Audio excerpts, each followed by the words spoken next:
Hi Arthur, could you take a moment to introduce yourself and share with us how Agendum began? My name is Arthur van Wijck Jurriaanse. I worked all my life in IT industry, the last 15 years in internet industry. Worked for a company that's now going to the stock market in Amsterdam, Naspers. And I was as well already an investor in the company that was investing in Agendum.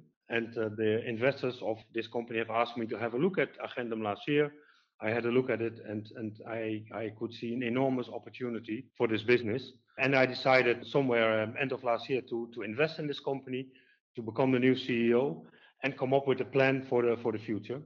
Agendum itself started 10 years ago, building together with the city of Amsterdam digital parking enforcement. So it was really invented by this company together with the city of Amsterdam, how to go from manual enforcement to digital enforcement.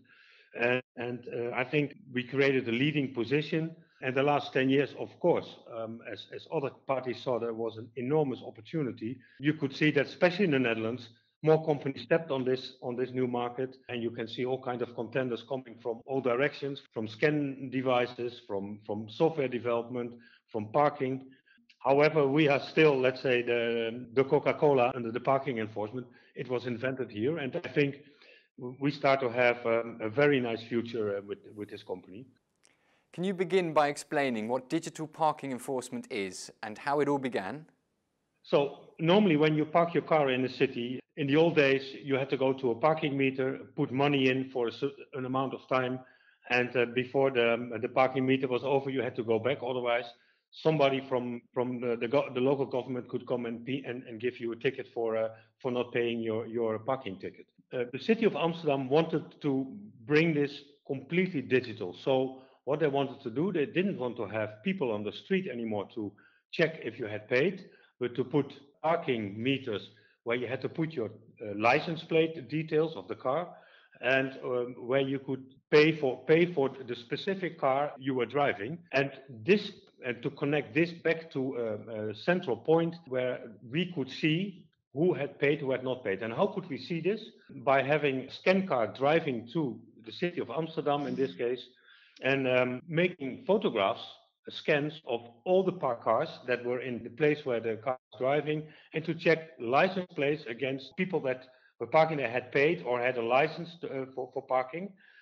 If not, you got a penalty. And so instead of doing this whole process manually, it's becoming completely digital. Like in Amsterdam, for example, they do this from a control room. So nobody has to go to your car anymore.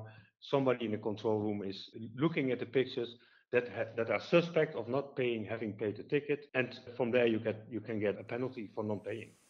And how do you think that digital parking enforcement has developed over the past 10 years?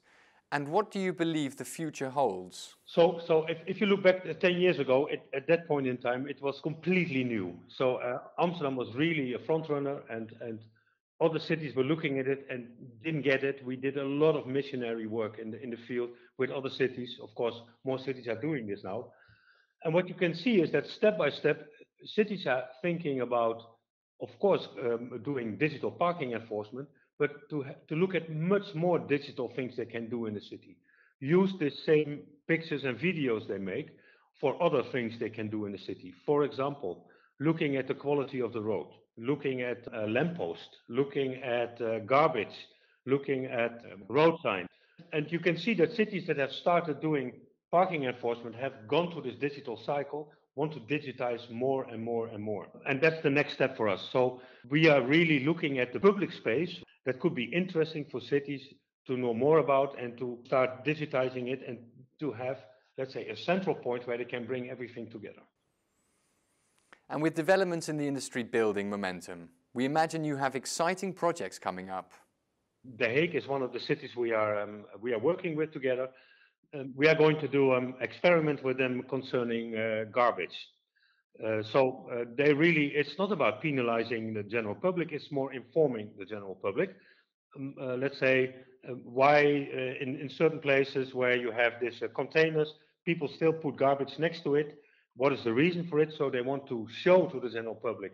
This is what we see. and how can we prevent this from happening? Yeah, so it's more informative and it's really tailored towards making the city more livable and more a better place for citizens to be in. And that you can see this from parking enforcement. It's not always about money. It's also about having less traffic, having less waste, having less accidents, having a better air quality in the city. And so this is a very important step. So this is one thing we do in The Hague. In Utrecht, we are discussing road signs. So how to get grip on road signs. Are they standing in the right place? Is something blocking it? Are they dirty? Are they out of, let's say they were straight last week, now they are tilted. What went wrong? All things cities want to know. So they can inform the general public and their own citizens about this and can act before things go wrong. I understand that there is exciting change regarding your brand. What can you share with us? As you know, for 10 years we have the name Agendum. And we have decided per April 1st this year, we will be called PARKIUS. You can call it Parking is Us, but that's not directly what it only should mean. It should become a name that reflects much more what we do. And it also has more international potential because the Netherlands is only one market. So we are also in the UK, we're in Belgium, we're in the Nordics, in the Middle East. And we wanted to have a name which is much more international and that reflects the business we do. And also to make a clean cut with the past, we are now really inventing Agendum 2.0, which is PARKIUS. And you mentioned that you wanted to make the brand more international.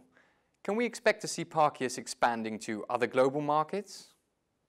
For now, we have decided for this year, for this very year, we will concentrate on the Netherlands, UK, Belgium, the Nordics, and we have some very nice things going on in the Middle East. That's for this year.